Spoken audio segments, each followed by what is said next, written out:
दोस्तों, भगवान शिव के बारे में ऐसा कहा जाता है कि भगवान शिव त्रिलोक के आदि और अंत के देवता हैं, जिनके आगे दुनिया की सभी शक्तियां असफल हो जाती हैं। लेकिन क्या आपको मालूम है आखिर भगवान शिव का जन्म कैसे हुआ था? उनकी माता कौन थी और उनके पिता का क्या नाम था? उन्होंने किससे अपनी शिक्षा प्राप्त की थी और किस किस को शिक्षा का दान दिया था?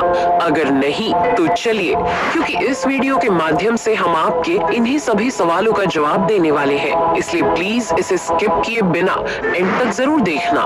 दोस्तों, आज सबसे पहले भगवान शिव के जन्म से जुड़ी पहली कहानी यानी शिव पुराण की एक लोकप्रिय कथा के बारे में बताने वाले हैं। शिव पुराण के अनुसार भगवान शिव को स्वयंभू माना जाता है, जिसका मतलब होता है कि भगवान शिव का जन्म स्वयं ही हुआ था। यानी कि इससे एक बात तो साफ हो जाती है कि ना ही भगवान शिव की कोई माता है और ना ही उनके कोई पिता है। इसी कारण से भगवान शिव पंच तत्वों से भी परे हैं, जिस कारण से इन्हें मृत्यु का भी कोई भय नहीं है और इनकी मृत्यु कभी नहीं हो सकती। पर अब बात करते हैं विष्णु पुराण में बताई गई भगवान शिव के जन्म से जुड़ी हुई एक और कहानी के बारे में।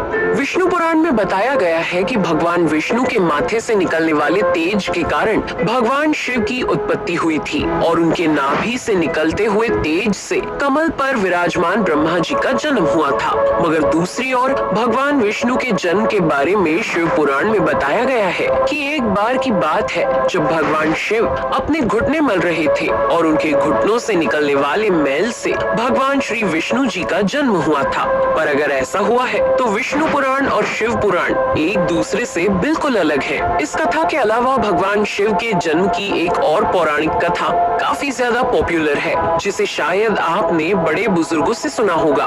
पर अगर नहीं सुना तो आपकी जानकारी के लिए बता दें कि एक बार की बात है जब भगवान विष्णु और परम ब्रह्मा जी के बीच इस बात पर बहस छिड़ गई थी कि आखिर इस संसार में सबसे महान कौन है। और जब भगवान विष्णु और भगवान ब्रह्मा इस बात को लेकर बहस कर रहे थे तो एक जलते हुए खंबे के रूप में महादेव उनके बीच आए थे। दोस्तों, दोनों इस रहस्य को नहीं समझ पाए और तभी अचानक से एक आवाज आई जिसने कहा कि जो भी इस खंबे का छोर ढूंढ लेगा वही सबसे महान कहलाएगा।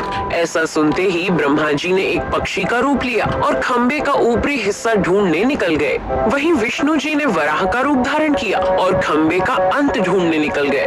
बहुत देर तक खोजने के बाद भी दोनों में से किसी को भी खंबे का छोर नहीं मिला और दोनों हार मानकर वापस आ गए। जिसके बाद भगवान शिव अपने असली रूप में आए और फिर भगवान विष्णु और ब्रह्मा जी ने ये मान लिया कि महादेव ही सबसे महान और शक्तिशाली है। इनसे बड़ी शक्ति इस दुनिया में कोई नहीं है। इसके साथ ही शिव पुराण में बताया गया खंबा इस बात को दर्शाता है कि ना ही भगवान शिव जन्मे थे और ना ही उनका कोई अंत है। और एक कारण तो यही है कि भगवान शिव को स्वयंभू कहा जाता है, यानी भगवान शिव का अंत है ही नहीं, वे अमर हैं। अब हम बात करते हैं भगवान शिव से जुड़े एक ऐसे विषय के बारे में जो सबसे ज्यादा प्रसिद्ध है कि क्या भगवान ब्रह्मा भगवान शिव के पिता हैं? जी हाँ, इनकी ये कहानी लोगों के बीच काफी प्रसिद्ध है। तो आपको बता दें कि आखिर किस प्रकार भगवान शिव ने ब्रह्मा पुत्र के रूप में जन्म लिया था। इसके पीछे विष्णु पुराण की एक पौराणिक कथा है, जिसके अनुसार जब धरती, आकाश, पाताल या कहे पूरा यूनिवर्स जलमग्न यानी पानी में डूबा हुआ था, तब भगवान विष्णु के अलावा कोई भी देव या प्राणी इस संसार में नहीं था। तब केवल विष्णु ही जल सतह पर अपने शेष नाग पर लेटे हुए नजर आ रहे थे। जिसके बाद उनकी नाभि से कमल की डंडी पर ब्रह्मा जी प्रकट हुए और जब भगवान ब्रह्मा और भगवान विष्णु इस यूनिवर्स से संबंधित बातें कर रहे थे तब भगवान शिव प्रकट हुए। जिसके बाद ब्रह्मा ने उन्हें पहचानने से इनकार कर दिया। इस कारण से भगवान शिव रूठ गए और उनके रूठ जाने के कारण भगवान विष्णु ने उन्हें दिव्य दृष्टि प्रदान कर ब्रह्मा जी को भगवान शिव की याद दिलाई। जिसके बाद भगवान ब्रह्मा को अपनी गलती का एहसास हुआ और शिव से क्षमा मांगते हुए उन्होंने उनसे अपने पुत्र रूप में पैदा होने का आशीर्वाद मांगा। जिस कारण से भगवान शिव ने भगवान ब्रह्मा की प्रार्थना को स्वीकार करते हुए उन्हें आशीर्वाद दे दिया। लेकिन इसके बाद जब भगवान ब्रह्मा ने इस सृष्टि की रचना शुरू की तो उन्हें एक बच्चे की जरूरत पड़ी और तब उन्हें भगवान शिव का आशीर्वाद ध्यान आया, जिसके लिए भगवान ब्रह्मा ने तपस्या की और बालक के रूप में भगवान शिव उनकी गोद में रोते हुए प्रकट हुए। आपको बता दें कि ये भगवान शिव का एकमात्र बाल रूप है।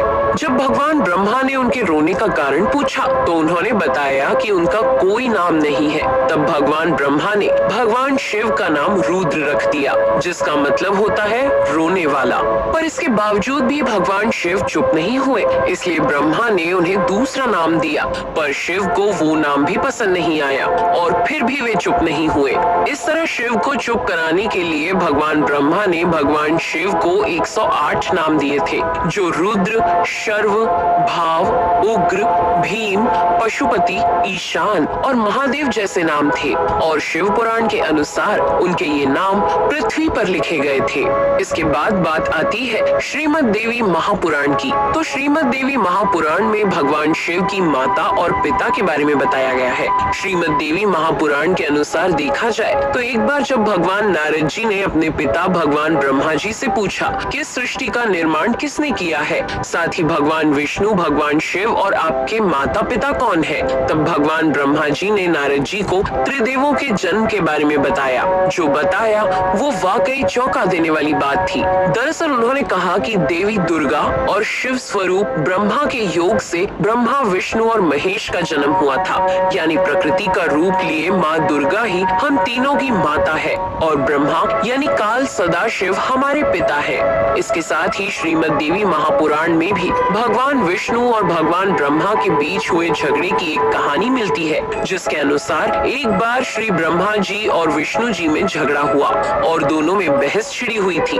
तब भगवान ब्रह्मा ने कहा कि सृष्टि को मैंने बनाया है और मैं ही प्रजापिता हूँ, जिसके जवाब में भगवान विष्णु जी ने कहा कि मैं आपका पिता हूँ, क्योंकि आप मेरी नाभि से निकले हुए कमल से पैदा हुए हैं। और धीरे धीरे कर ये बहस बढ़ती गई।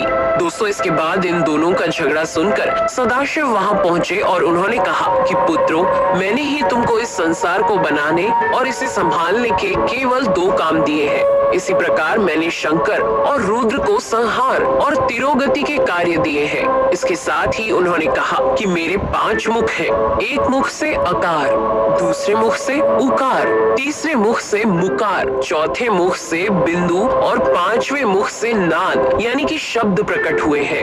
उन्हीं 5 को एक साथ मिलाकर देखा जाए तो एक अक्षर ओम बनता है, जिसे आज हम सभी भगवान शिव के मूल मंत्र के रूप से जानते हैं। इतना कहने के बाद भगवान ब्रह्मा और विष्णु दोनों ही समझ गए कि भगवान शिव से ज्यादा शक्तिशाली इस दुनिया में कुछ भी नहीं है और दोनों ने भगवान शिव को प्रणाम किया और चले गए। चलिए दोस्तों, अब जब आप भगवान शिव के बारे में इतना तो जान ही चुके हैं, तो क्या आपको पता है कि आखिर भगवान शिव ने किससे शिक्षा प्राप्त की थी और उनके गुरु कौन थे? हम जानते हैं शायद ही इसका जवाब आप में से किसी को पता होगा, पर जिन्हें नहीं पता उन्हें बता दें कि भगवान शिव स्वयं इस संसार के गुरु माने जाते हैं, जिन्होंने इस संसार में गुरु शिष्य की परंपरा की शुरुआत की थी। लेकिन अगर सवाल आता है कि आखिर भगवान शिव किसके गुरु थे, तो आपको जरूर जान लेना चाहिए कि हिंदू धर्म के ग्रंथ कहते हैं कि ब्रह्मा जी और शिव जी इस संसार के सबसे पहले गुरु हैं, जिन्होंने गुरु शिष्य के इस रिश्ते की शुरुआत की थी। जहाँ भगवान ब्रह्मा ने अपने मानस पुत्रों को शिक्षा प्रदान की थी, वहीं भगवान शिव ने अपना ज्ञान केवल अपने 60 शिष्यों को दिया था। यानी भगवान शिव 60 शिष्यों के गुरु थे और वे जिन शिष्यों के गुरु थे उन्हें आज के समय में सप्त ऋषियों का दर्जा दिया गया है। तो दोस्तों, ये थे भगवान शिव के जन्म से जुड़े हुए कुछ फैक्ट्स, जो आपको कैसे लगे हमें कमेंट करके जरूर बताइए।